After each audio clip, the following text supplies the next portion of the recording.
Now, from Atlanta News First, the issues that matter to you. This is On the Record. Jason Carter, thanks so much for talking to us today. Thanks for having me. Appreciate it. First of all, how is your wife, Kate? She's doing well. She, of course, she's still battling this brain cancer emotionally. Physically, she's doing well, but it's a marathon where we are sort of constantly going back to these scans and not out of the woods yet. And it's a complicated moment. I appreciate you asking, but people should know she's doing well. Well, I'm glad to hear that, and we keep her in our prayers. Thank you. And had she not gotten sick, this race might be very different. You might have been in it yourself. I mean, I don't know. This is an interesting moment. It's an interesting moment in our lives, but I do know this. God had a different plan for me in this season, and so we are approaching this on a personal level as not as a candidate, as observers and as supporters and as people who know it still matters enormously in this election. You know Jason Esteves well. You have for a long time. Why endorse him now? Why are you supporting him, and why are you endorsing him publicly today? So I think Jason Esteves, first of all, the Democratic primary has this remarkable stable of candidates, right? I mean, highly qualified people, smart people that I like and respect. Jason I have known for a long time. I know him as a father. I know him as a husband. I have watched him raise his kids, interact with my public school system where my kids have gone to school. I communicate with him on an almost daily basis, and I just know that he has the wisdom and the heart and the plan to really treat this state the way that it should be. And his connections around the state. His businesses are in Macon and Columbus. He knows it's more than just Atlanta, and I think he's ready. And I'm excited to do that, and I really trust him. You mentioned the Democratic field right now, and it is pretty big. Polls show that Keisha Lance Bottoms is in the lead right now.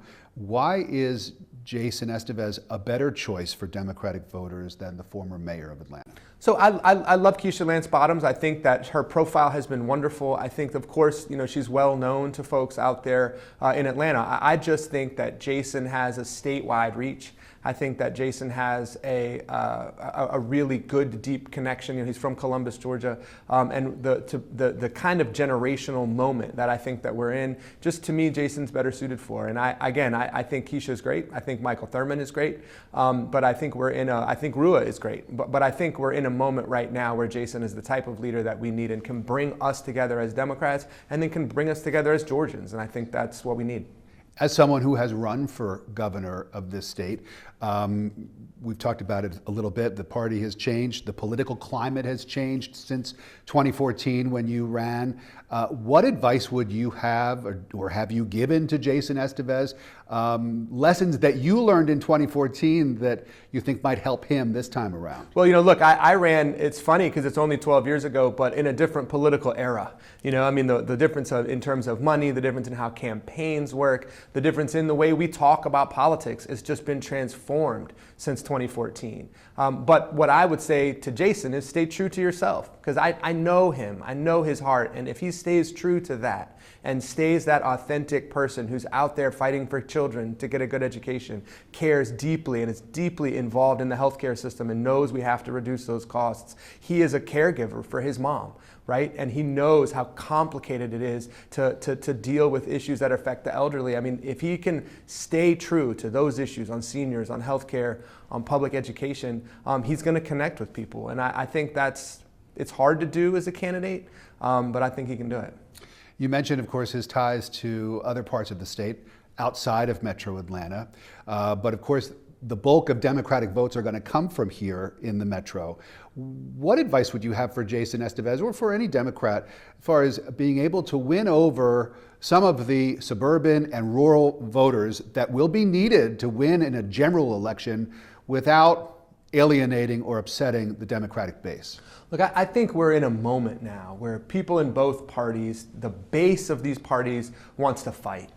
And I think what we have to do in general is make sure that what we're fighting, not with hate for the other side, not with anger necessarily, but with love, with an idea of we're trying to fight to preserve our values, fight to build something better, and just to know that when you're fighting, you have to do it persuasively. You can't fight against other people. You have to fight for the things that you care about. And I think if we can do that and articulate that, it will help our base understand and be a part of that movement to build something, and it'll also be a way to reach across the aisle and bring people together. This is a vision that we're fighting for. It's not other people that we're fighting against, and I think that kind of us versus them politics has gotten us into a bad situation as a country, and I think someone like Jason can help dig us out.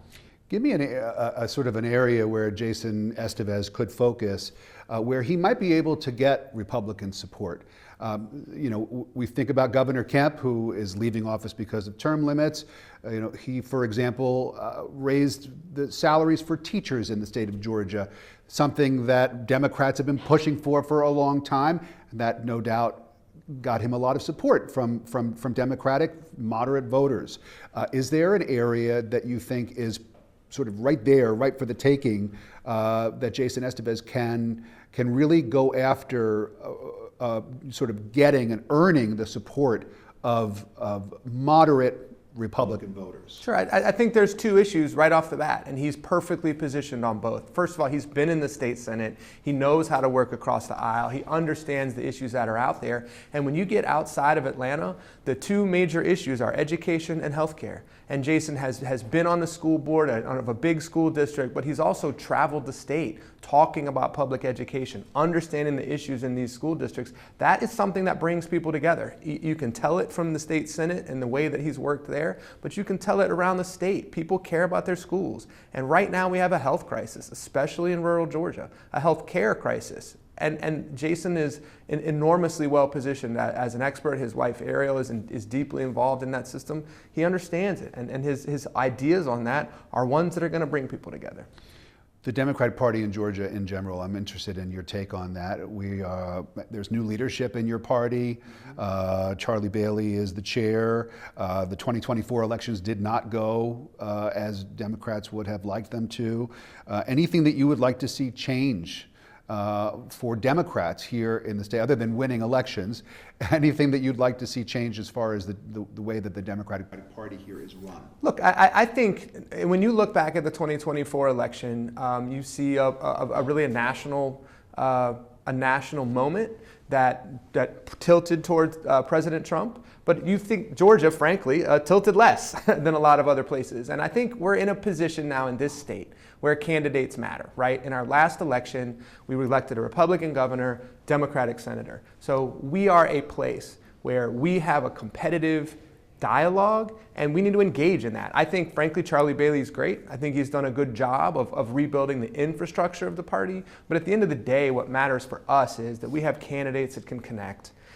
People believe in the party, people can connect with the party sometimes, but the people that it takes to win elections are the ones that have to connect with the candidates. And I think that's one of the things you see on the Democratic side is a lot of really good, highly qualified people running for these different positions up and down the ballot. That's a healthy party, and I think it's one that's going to be successful. How about on the Republican side? Is there a candidate in the Republican field as it stands right now that you think poses the biggest threat to a Democrat trying to win the governor's mansion? Look, I think any of the Republicans that are running right now can win a general election, right? I mean, Republicans have won every general election for the last couple decades. And so I think they're formidable people. I think they are experienced people. And I think it's really, there's an identity crisis to some extent in the Republican Party that is to the extent to which it's going to be dominated or not by the president. And we'll have to see how that turns out over the next 12 or 13 months. But I know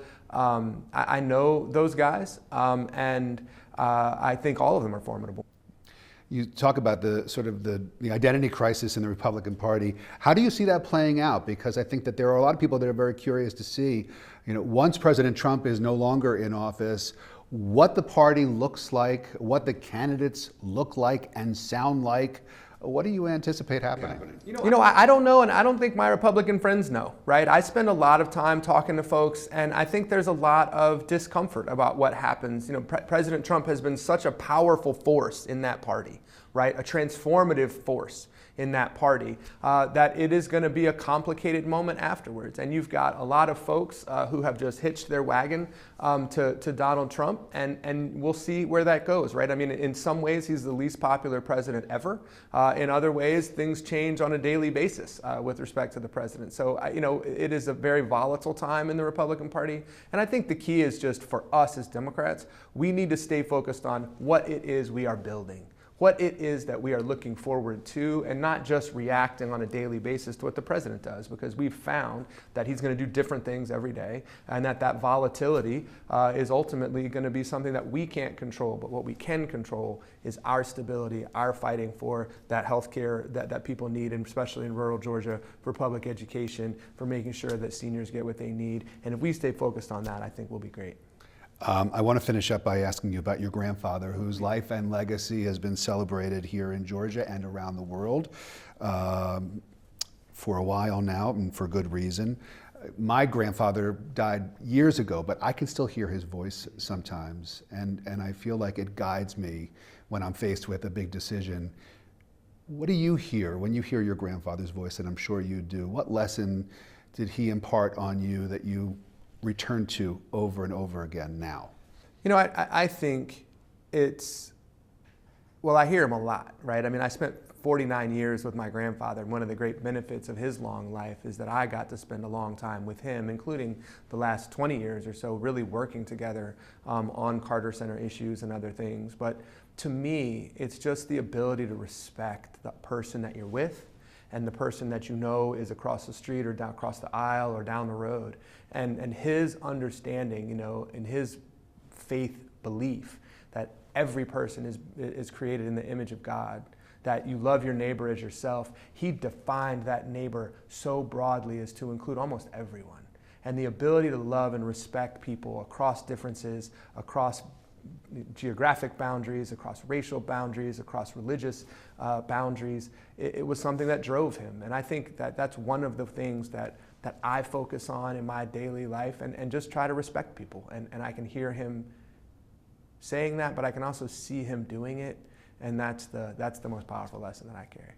As someone who covered your grandfather's funeral and your grandmother's funeral, anchored coverage here at Atlanta News First, I was always struck when I would see members of your family there at the memorial services and in all of the events surrounding it, and just sort of thinking about what a public loss this was for the country, but what a personal loss it was for you and your family members. Was it made more difficult because there were so many other people that were a part of it? Usually when you mourn somebody, it's a very personal thing, but that wasn't the case for your family. I mean, and to some extent, we've always shared my grandparents with the world. And in that way, there was a lot of extra support. I mean, it was wonderful for me to just be walking down the street in Atlanta and have someone stop me and say, your grandfather was a great man, or sorry for your loss. I mean, that there is a communal sense to that and some real support to it. So I don't think, we were able to have our private times of mourning. And there may have been some moments where we didn't want to be on TV while we were doing it. But we also recognize and understand that we share not just their lives, but their legacy with so many other people. And the blessing there is that we don't have to carry that legacy on our own, right? We have so many other people out there inspired by them who are also helping us carry that legacy out.